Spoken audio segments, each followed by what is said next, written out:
Okay, well, it is Sunday afternoon, and I like to do a little bit of family history on Sundays. And today I am continuing a project that I started last week or a couple weeks ago. And I call it my family history data archiving or just heirloom archiving. I'm making it up.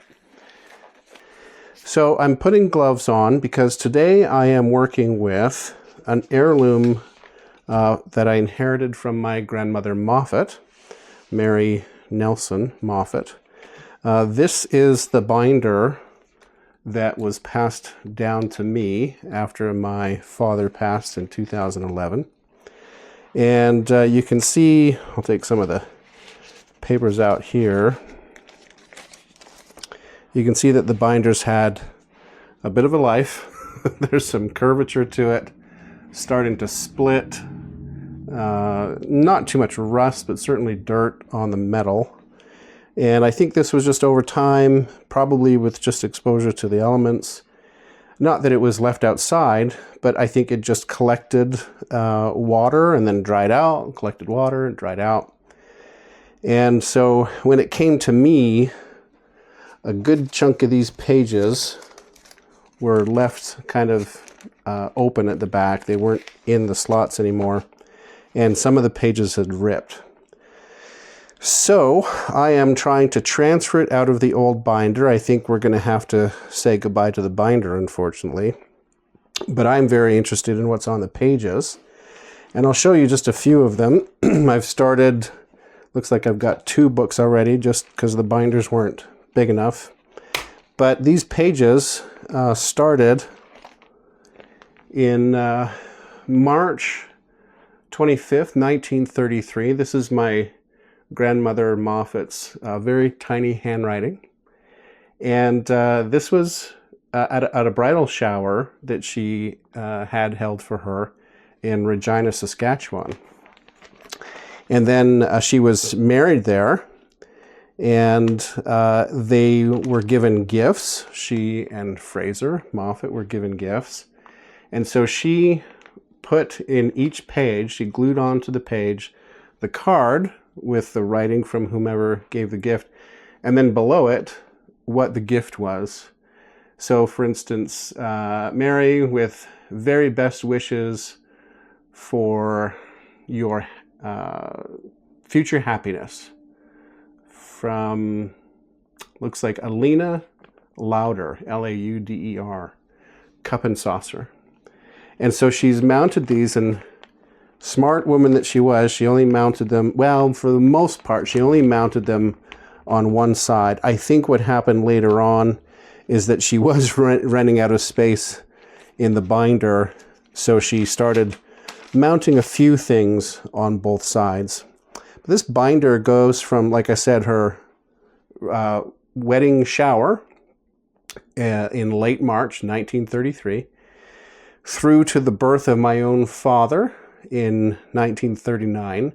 So that accounted for their wedding, the birth of my uncle, my dad's older brother, and then my own dad. The birth of my aunt, my dad's younger sister, happens later and is not part of this book. So this is really the Saskatchewan period of their early marriage, and just a little bit of moving to Ottawa, of course, where my dad was born.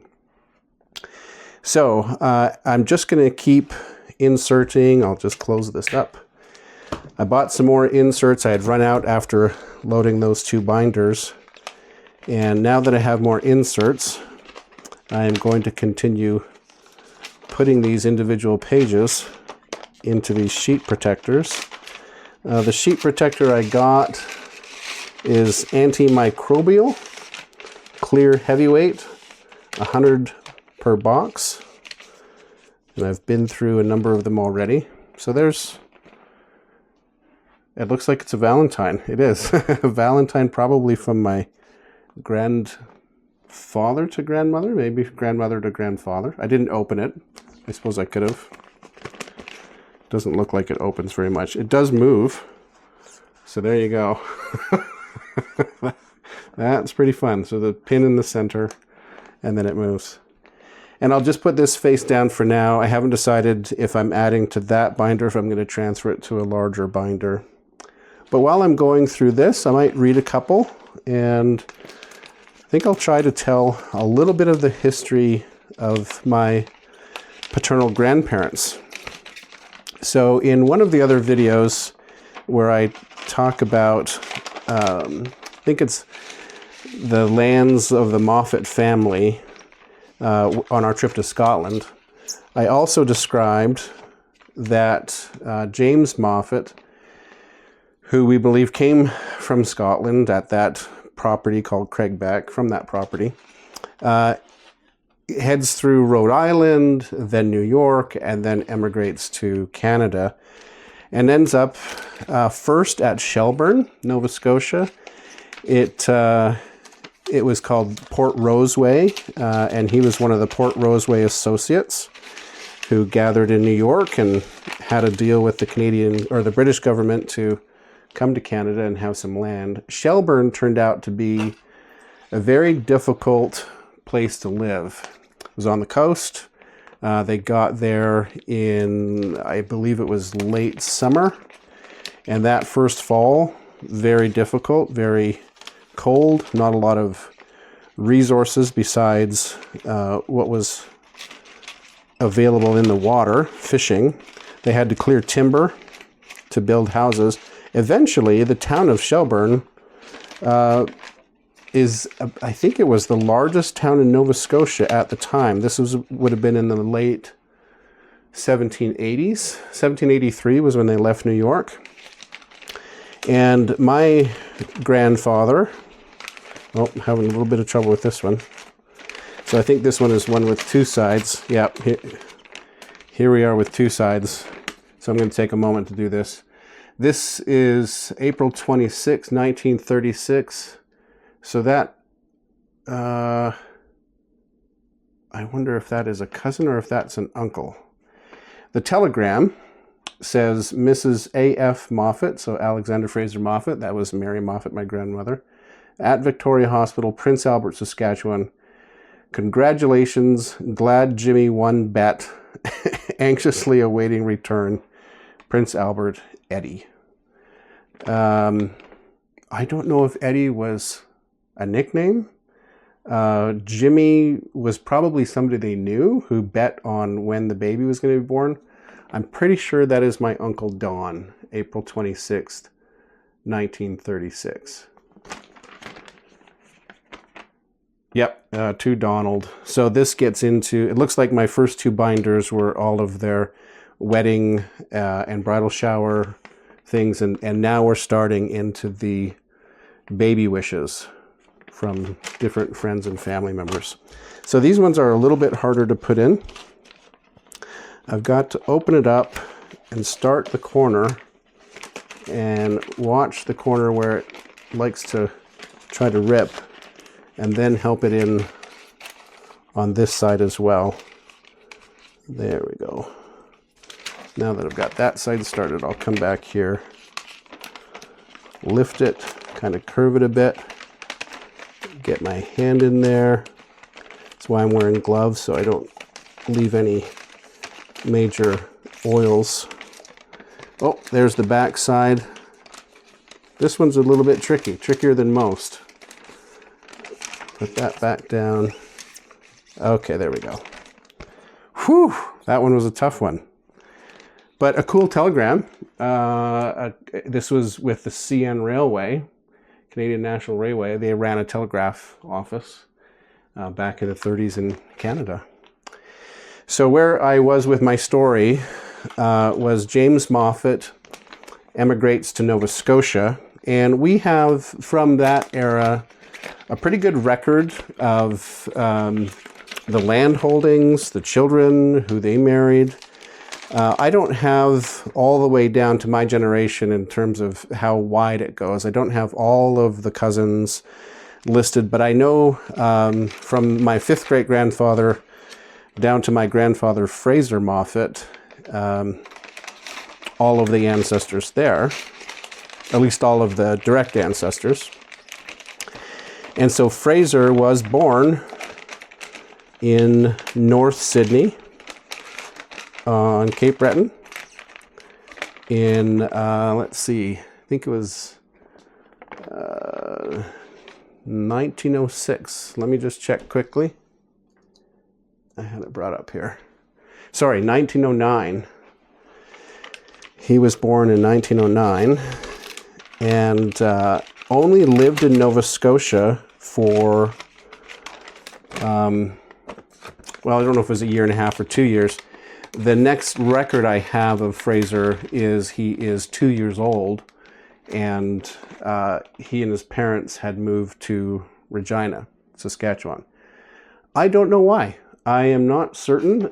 It might have been related to work for his parents, but regardless, that's where the Nova Scotia line has a little detour to that part of Canada, and Fraser grows up there. My grandmother had, oh wow, look at this one. This is a big one. This is a baby book with some loose congratulations that have fallen out here. I think maybe that was, it looked like it was glued there at one point, so we'll be careful of that. I'm going to separate that and add it as we get through this. So this is my Uncle Don's baby book. Donald Fraser, blue eyes, red hair. First toy was a rattle. First presents February 18th. First outdoors the 25th. He was born in Victoria Hospital. Oh, there we go.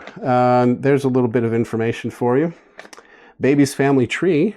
I like these as records. Of course, I know this information already from what I've gathered in Ancestry and on Family Search, but it sure is fun to see it handwritten. So, his mother, Mary E. Nelson, Mary Elizabeth Nelson. I'm about to tell where she was born. Father, A. Fraser Moffatt, Alexander Fraser Moffatt. He went by Fraser. At that point, no sisters and brothers. Don was the first. Then his maternal grandmothers, so Mary's grandmothers, Margaret Rennick, spelled Renwick, but they say Rennick, and Ruby Fraser. And then paternal grandfathers, H.J. Nelson, Hugh James Nelson, who was the spouse of Margaret Rennick, and A.L. Moffatt, that was Andrew Lorne Moffatt, the husband of Ruby Fraser. And then it even has great-grandmothers and great-grandfathers. So I love this. This is probably akin to writing all this in the family Bible. This was written in this little baby's book. Mary Miller and C. Ross, I believe C was Catherine Ross. And then Andrew Nelson was Hugh's dad, or James's dad. Oh, maybe that was who Jimmy was. Yeah. Hugh James was called James, maybe also called Jimmy. And then there's another James Moffatt as well. That would be Lauren's dad. No great-great-grandmothers or great-great-grandfathers listed, maybe because they weren't alive at that point. So, there's an heirloom for my Uncle Don. I'm going to keep it in here. The other thing I'm doing with all these is, after I get them into these protectors, I will remove them one by one and put them on my flatbed scanner and scan everything. How they appeared in the book, just flat, and then if there are cards, open the cards, books, open the books, and scan each one. So I was at my grandmother Moffatt, Mary Nelson, when she was born. She was born in Ontario, rural Ontario, west of Ottawa, almost to Peterborough, and in a little town, a little village really, called Keene, Ontario, Keene. And past a little village, so there was the village of Keene, or the town of Keene maybe, and then there was the village of Lang, where there was a mill, and the family had a farm that was even just past the village of Lang. So they were on a concession road. I've been to that location a number of times throughout my life. When we lived in Ottawa, we could travel there. It was maybe a couple hours to get it out to Keene. I remember being there with my grandmother when my great uncle Stuart Nelson passed away. And we took a ride up and down the old concession roads. And my grandmother described where she was walking to school. And it really was uphill both ways. The farm was on the other side of a hill, and she'd walk uphill, over the crest, sometimes through the woods more than on the road, down into the village of Lang to go to school there, and then, of course, back home, uphill both ways.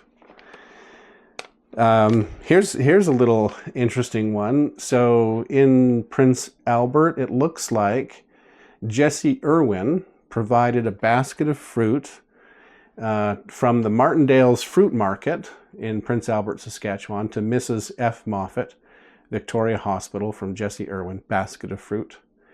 So there's a little, an invoice from 1936.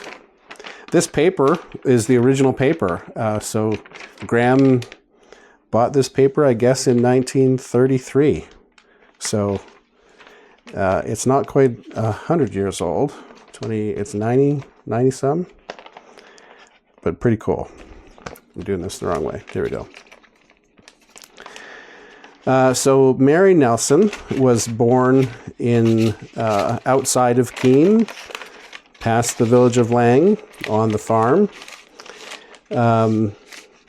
Jim and Maggie Rennick, or Hugh James and Margaret Rennick, were her parents.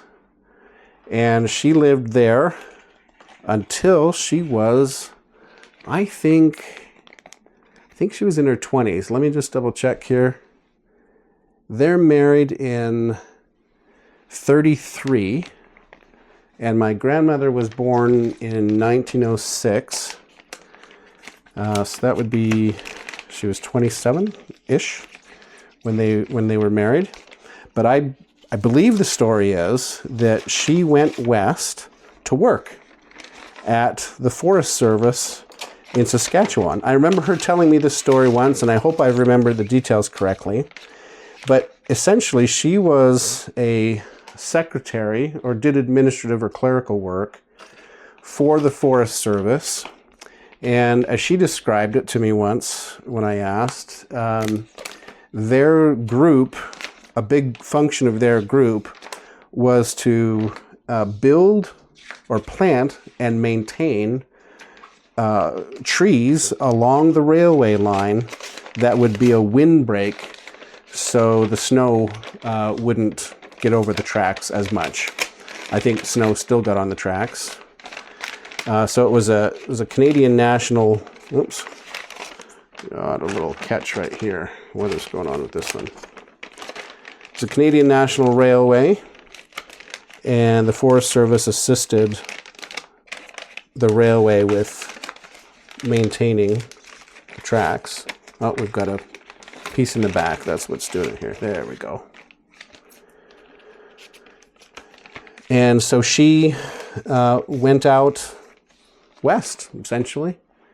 I don't know if she was considered, I mean, she was probably listed as spinster on the marriage record, because that was typical, bachelor and spinster. I don't know if she was really considered a spinster in terms of, like, she was past marrying age. That she was older, I think, than maybe a lot of people in that era. But it was the 30s. And, of course, well, I've got a loose one here. Let's see if I can get this one out and figure out where that goes. I think that's right on top of this guy, so I'm going to put it right here. It was the 30s. Of course, the Depression was upon them. And I wonder if she went out there as it was a place to work and earn some money off the farm. And she met and fell in love with Fraser Moffatt. So here we go. Here's one that's been frayed over the years, obviously, but This is their wedding announcement. Mr. and Mrs. H.J. Nelson announced the marriage of their daughter, Elizabeth Mary, to A. Fraser Moffatt on Saturday, the 15th of April, 1933, at 3:30 o'clock p.m. at Knox United Church, Regina, Saskatchewan.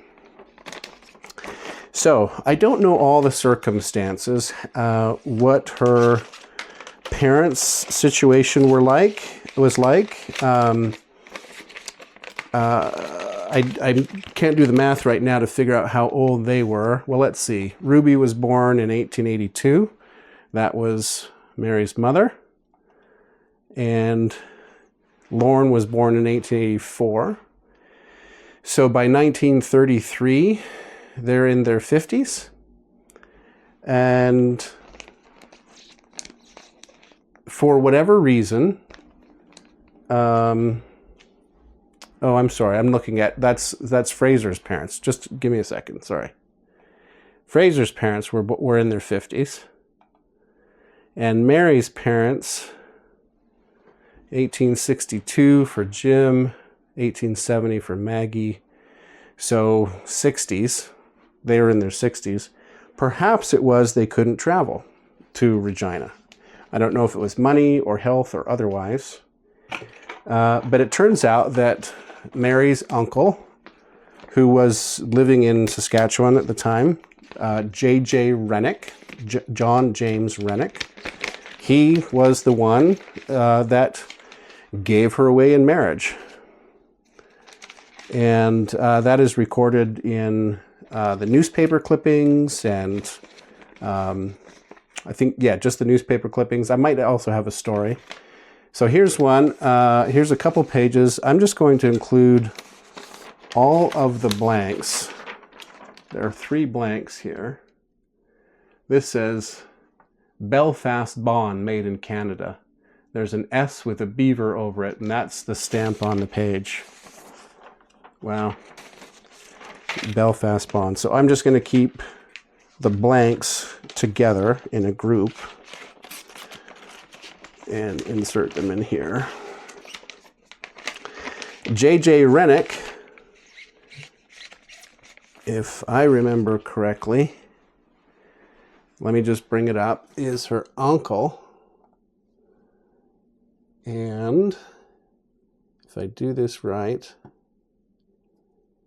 that would be Andrew's brother. Oh no, Maggie's brother. Sorry. Let me try that again. Go to Margaret Renwick. And go to John James. So, yes, John James, or Jack Rennick, was the son of John James Rennick. So, it doesn't say whether it was a junior-senior situation, but this, the uncle, John James Rennick, gave my grandmother away at the wedding. His father, so my grandmother's grandfather, also John James Rennick, he emigrated from Scotland. He was born in South Dean in Roxburghshire. And I'll have another video. I haven't produced it yet. I have all the raw files. But I'll have another video about South Dean. We ended up finding the church that he would have attended as a young child when he lived in South Dean. That one's kind of funny. I think it's backwards. So that's what I know a little bit about their time in Saskatchewan. However, in 1942, and we're right at this page here, name A.F. Moffatt to be treasurer of Civic Hospital. Let me read this to you. Increased business requires overhauling of the accounting system. The trustees of the Ottawa Civic Hospital have appointed A.F. Moffatt, my grandfather, Alexander Fraser Moffatt, treasurer of the hospital. The position is a new one. The great increase in the business done by the hospital has made necessary complete overhauling of its accounting system. Mr. Moffatt is a chartered accountant. For some time, as a member of the staff of Milne, Steel and Company, he has been in charge of the City of Ottawa audit, including that of the Civic Hospital. For 2 years, he was on the staff of the Dominion Auditor General when he became familiar with the business problems of several large government hospitals and other institutions. Mr. Moffatt has intimate knowledge of the work of the Civic. Mr. Moffatt expects to be able to take up his new duties at the end of March, when his work on the city audit will be completed. So, somewhere between, and I don't really know the dates, but their little family, oh, it might be in here, actually, as I get into some letters. Their little family of Fraser and Mary and little baby Donnie eventually moved to Ottawa. It would have been before 1939 when my dad was born. My dad was born at the Ottawa Civic, as was I. And so the Moffatt name has been associated with the Civic for some time. In fact, my grandmother worked there too. After Grandpa Moffatt passed away in 1951, Gran was a widow, and she ended up, I think she worked at the hospital before then, maybe a little bit. I'm not sure actually, but she ended up working at the hospital later on. Another telegram. Looks like he was away. He was in Hawarden, Saskatchewan, probably on business, and sent this cable on June 25th, 1936, my grandmother's birthday. Mrs. A.F. Moffatt, 308 Harp Hill Apartments, Prince Albert. Many happy returns. Home Saturday. Love, Fraser. And then there was a card. Presumably he gave her the card after he came home. So they do end up in Ottawa. Fraser takes a job at the Ottawa Civic Hospital. And that was in 42. So he lived another 7 years before passing away young. Let's see, I don't have it up anymore, but he was 1906, 1951, so he wasn't very old when he passed. I got that one upside down. I'm gonna do it this way.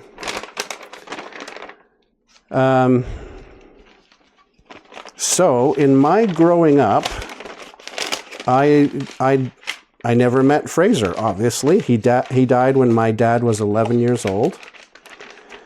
And so I grew up with Graham Moffatt and Graham LeClaire. Oh, got a little bit of going. Give me a second here. Sometimes these are tricky. The glue was already coming off anyway, and it just came off a little bit more. So I'm just going to try and get the page down. Oh, something on the back. Yep. Tricks on the back. There we go. Get the page down and reset the paper. There we go.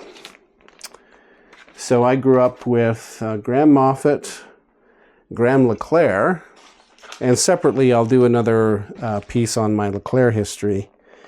I've got some photos there. My grandpa LeClaire died in, I think it was 1974, so I would have been 4 years old.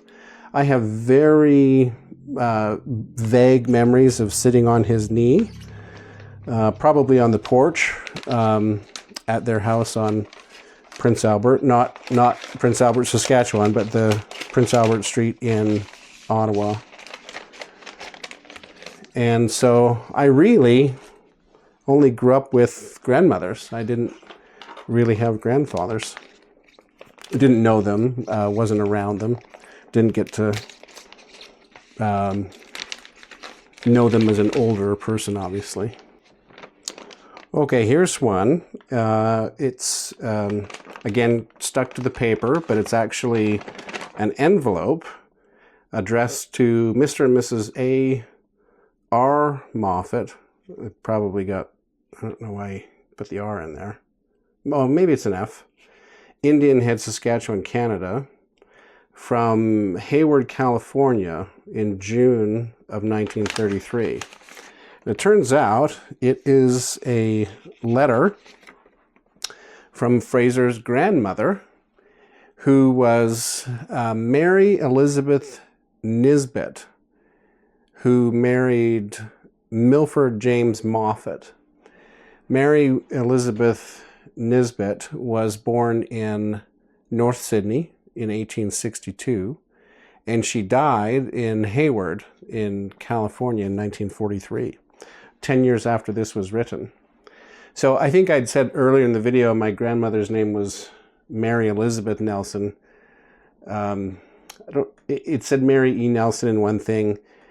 She went by Elizabeth, and so I think it was actually in the records Elizabeth Mary Nelson, not Mary Elizabeth Nelson. The reason that's important is because of this, or there's some light shed on that because of this letter. Let me read it. Hayward, Calif, June 5th, 33. Dear Elizabeth and Fraser, was delighted to receive the wedding cake you so kindly sent, also the invitation, which I would have acknowledged if I had your address. Hardly seems possible. Fraser, you are married, but you are older now than your dear father was when he took the same step. And I hope you will have many, many happy years together. I'm so glad to hear Elizabeth is such a dear girl. She has my name, only mine is Mary Elizabeth, indicating that my grandmother's was Elizabeth Mary. You certainly both had courage to start housekeeping in these terrible, depressing times. This was in the Depression. I do hope, Fraser, you will have a very successful future. Had a letter from your mother a short time ago. Here's wishing you both all the happiness in the world. Lovingly, Mum Moffatt. So my grandfather called his grandmother Mum Moffatt. I think that's kind of neat. In the same letter, or in the same envelope, was another card, but pretty certain this was both written and sent later, and I don't have the envelope with it. I received them both together in this envelope. This is just a firm card. Hayward, Calif, December 27th, 34. So a little while later. Dear Fraser, you no doubt will be surprised to receive a card of this kind from Mum Moffatt. First place, I did not send any greeting cards this year. So this is December, late December. She's probably apologizing that she didn't get her Christmas cards out. Didn't send any greeting cards this year. Thanks so much for remembering me. That indicates that Fraser sent one to his grandmother. What I wanted to say, Fraser, is will you write a letter to your uncle Ted Hansen? He always talks of you. I know he would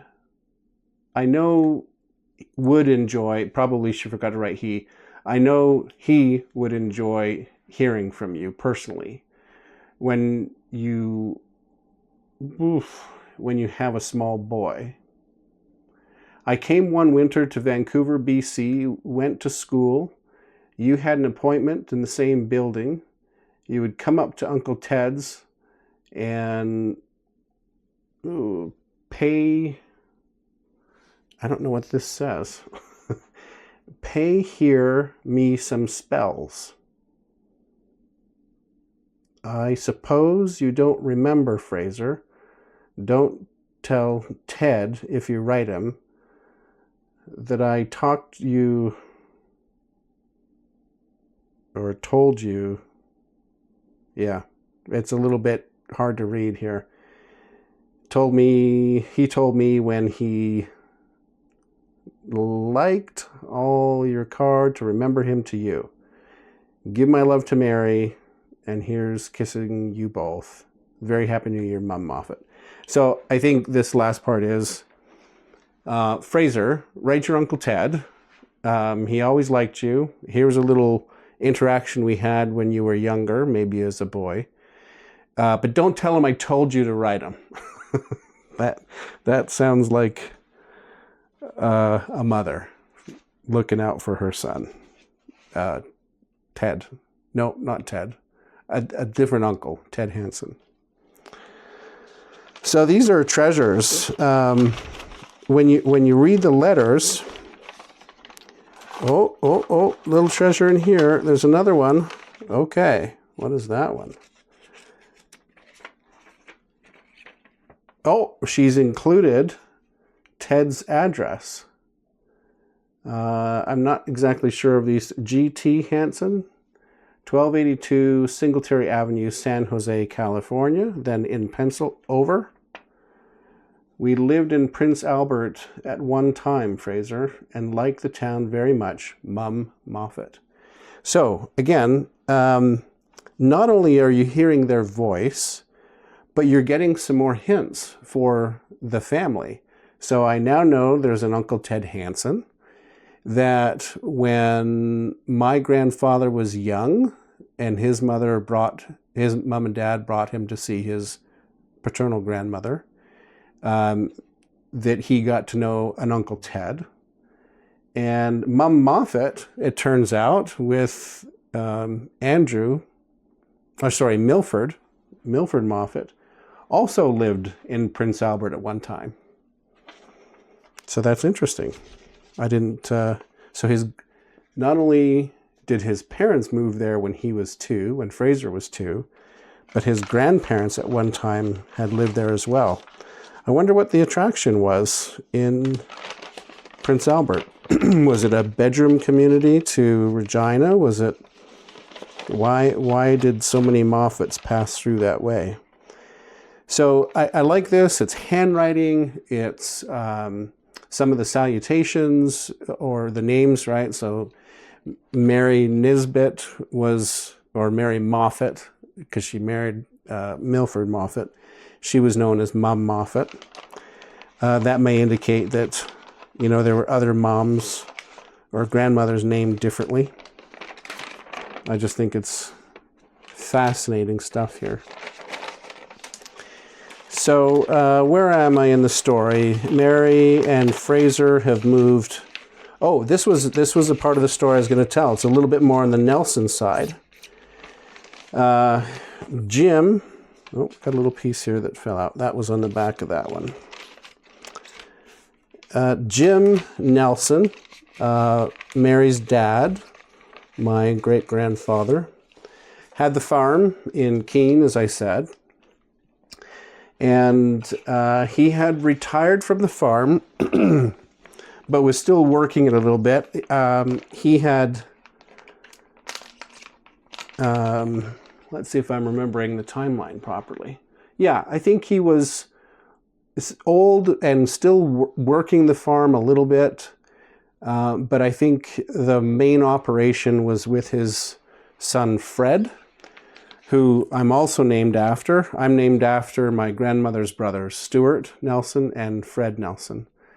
And I think the reason is that my older brother got Fraser from my grandfather, and he actually got Joseph as well, Joseph Alexander Fraser Moffatt. So he got both grandfathers' names. Then my sister was born. Her middle name is Elizabeth, named after my grandmother Moffatt. And then when I was born, I was named after my dad's uncles. I think there was probably a good connection between my dad and his uncles, because his own father had died, Fraser had died, when Dad was 11. And so in my mind, I'm thinking that in the summers, maybe they spent a lot of time in Keene. Maybe Stuart and Fred were influential in my dad's life as father figures. What I do know is that Stuart moved to California. In fact, I wouldn't be surprised if Mum Moffatt moves in with Stuart, and that's the California connection there. Stuart and Belle. Stuart oh, sorry, that Mum Moffatt wouldn't have worked because this Stewart was a Nelson. So how Nelsons and Moffats both end up in California, I'm going to have to do some more work on. But Stewart Nelson, Graham Moffat's brother, moved with his wife Belle to California near Los Angeles and got into the grocery business. When, I'm trying to remember the exact date, I'm not going to find it quickly. When Jim passed away, and I'm not going to find it here very well. Hang on a second. We'll go to the tree. Go to Hugh James. 1938. So 1938. This is just 5 years after Fraser and Mary had been married in Saskatchewan, and were still living there. Jim was up in the hayloft at the farm in Keene and fell. And I'm not sure if he broke his back or how much, but the injuries, and he was older, I think he was in his 60s or 70s. 40, yeah, he was in his late 70s.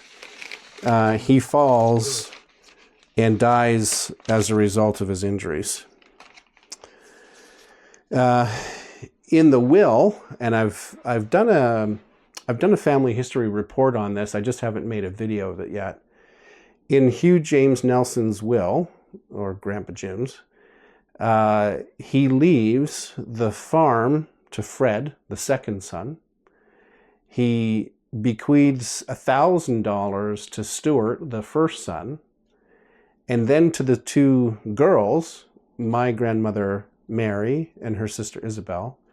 He leaves $3,000 each. As I said, Fred gets the farm and a lot of other stuff. I think there was some property split with the girls. Stewart only got the money.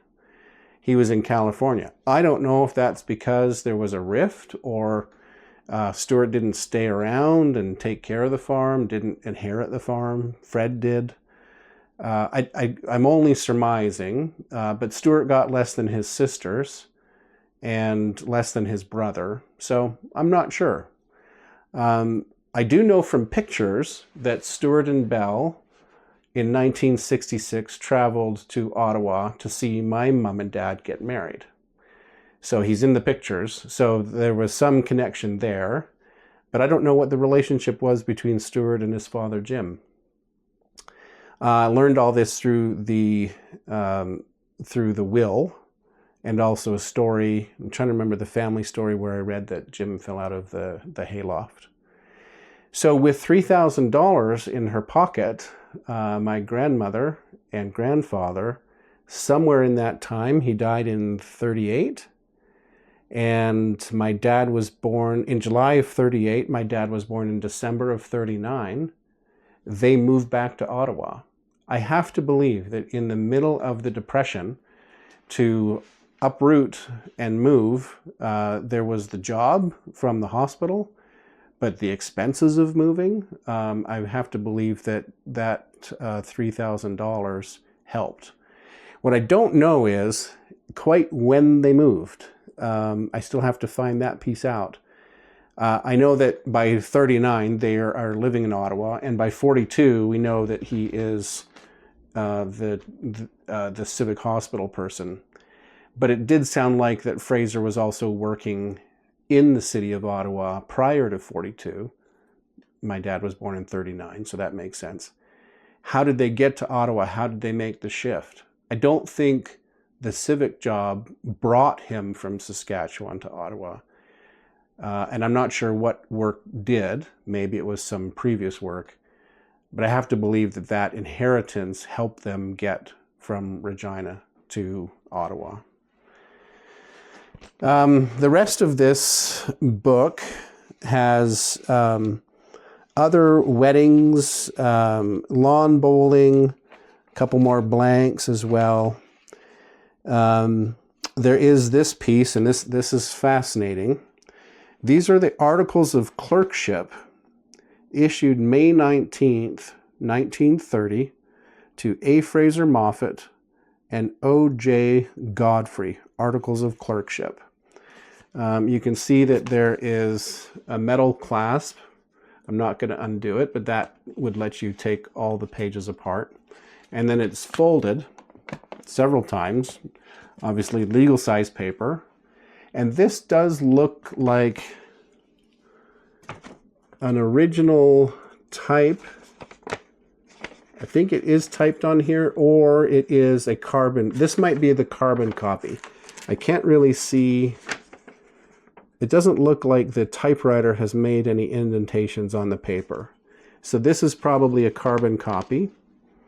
And I'm not going to read the whole thing, but this is the clerkship that my grandfather did as an accountant. I didn't know you did accounting clerkships. Articles of agreement made in duplicate. Oh, there it is, in duplicate. So this is the carbon copy. This 19th day of May, 1930, between A. Fraser Moffatt of the town of Indian Head in the province of Saskatchewan, student of the first part, and Oswald Julius Godfrey of the town of Indian Head in the province of Saskatchewan, chartered accountant of the second part. And so here is the agreement. I'll do I don't know if I'll do another video, but I'll do a family history report and include scans of this and a transcription.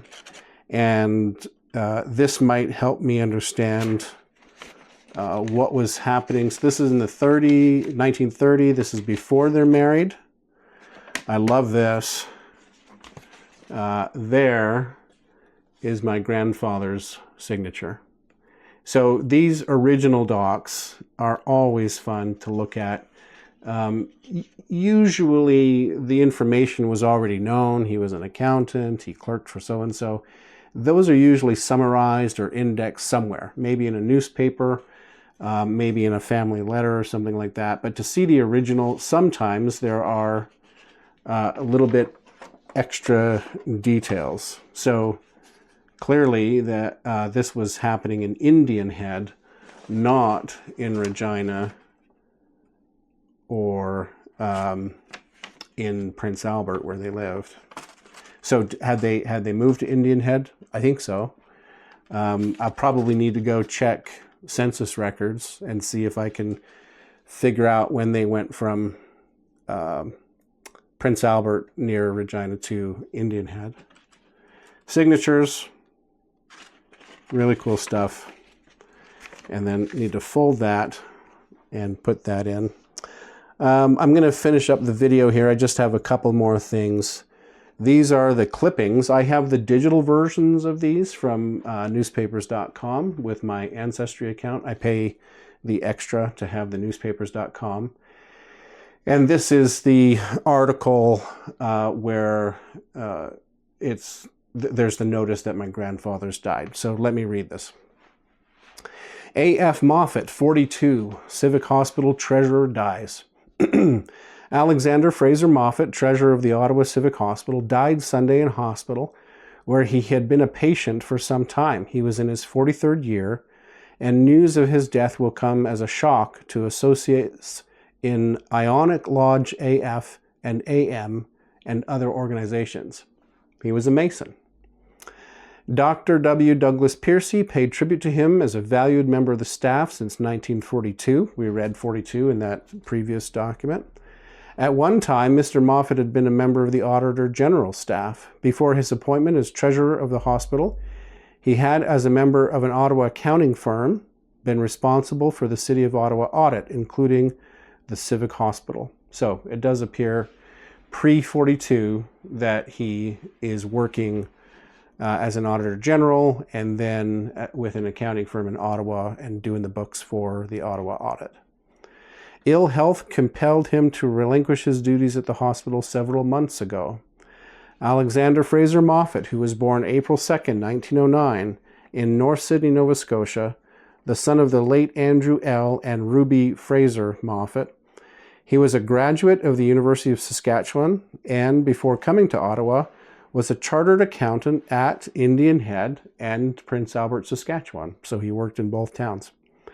In 1939, here we go, more details. He was appointed to the staff of the Auditor General's Department. He joined the staff of the Civic Hospital in 1942. So the year that my father was born, his father was appointed to the staff of the Auditor General's Department.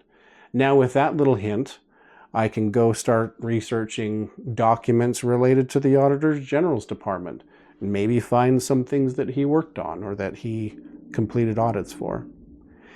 In addition to holding membership in the Ionic Lodge 526, he was connected with the National Office Managers Association and was a director of the Ontario Hospital Association and second vice president of the American Hospital Association. I think that's interesting. I'm serving as the chair of my National Association of Emergency Managers in the United States, so I get a little bit of that from my grandfather, maybe. Mr. Moffatt attended Parkdale United Church.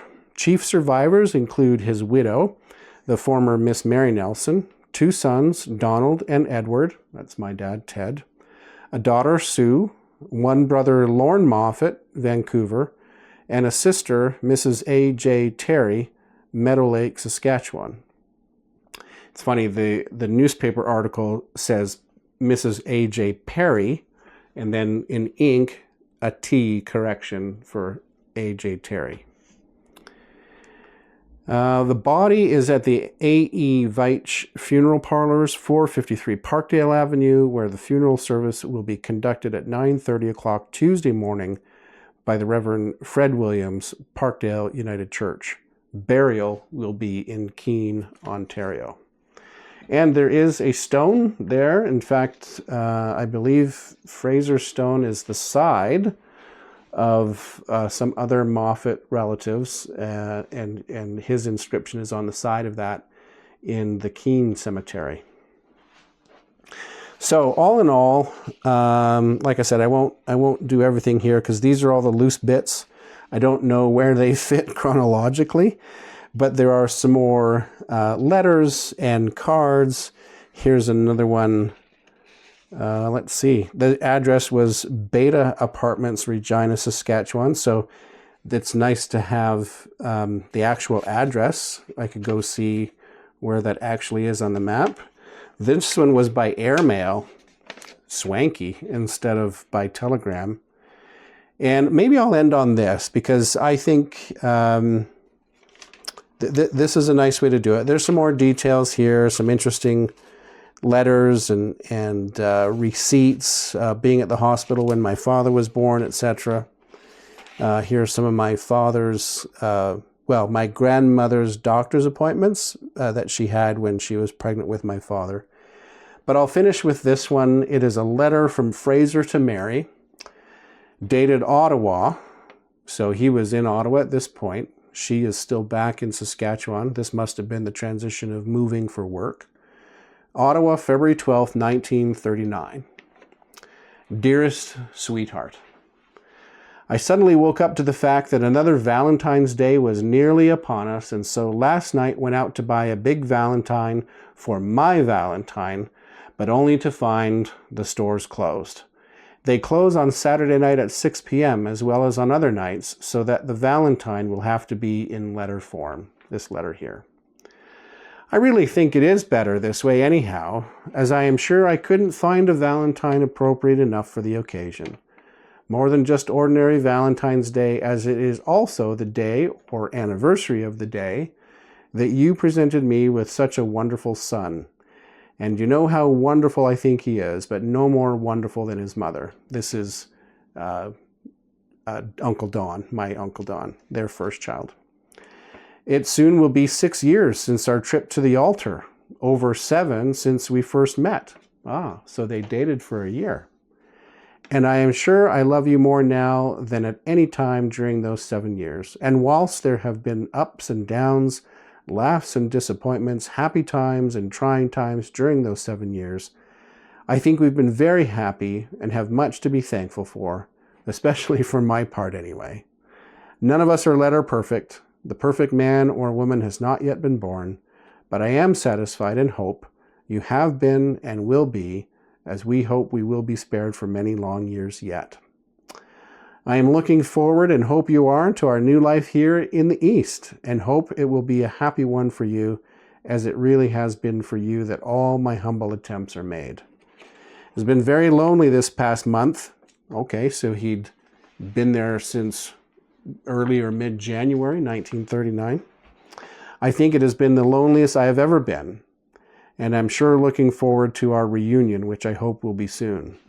In one of these papers, and I can't quite remember where, there was an indication that he was living for at least a part of it at the YMCA. Hope you can take time off from your arduous labors of packing to digest this, and I can only reiterate that I appreciate my darling wife more and more as the days, weeks, months, and years roll by. With all my love, yours, your Fraser. Typed, but signed in pen, and folded neatly with Mary here. And I don't know if he closed it one way or the other. It must have been like that. So Mary is on both sides. And then this was in this letter right here. And if I'm not mistaken, that is the King of England on the stamp. I'm not going to guess which king. Might have been King George. I'm not sure. In the same envelope, another half sheet of paper. This one, a birthday message for Don, my Uncle Don. Ottawa, February 12th, 39. Dear son Donald, seeing that you are now 3 years old, I guess Mummy and I will have to call you Donald instead of Donnie, as you are a big boy now. Too bad Dad can't be there for your birthday party, but it can't be helped. I'm sending a little parcel by airmail and hope that it will get there the same time as this letter. Your real birthday present you will get when you come to Ottawa, a tricycle like the one Bevan has, and then you can have lots of fun. You tell Mummy all about it and write and tell me when you are coming to Ottawa. I hope you have been a good boy and that your cold is all better and that you do not have to put any more wicks on it. Maybe that was Vicks Vapor Rub and he called it Wicks. I guess you can't go out to play much these days that it is so cold. It's very nice in Ottawa. Many happy returns of the day, young fellow, and hope to be seeing you soon. Love and kisses and hugs, Dad. There you go. A great little letter. I should actually scan that and then send it off to my Uncle Don. He's quite a bit older now, but that might be a nice keepsake for them in their family.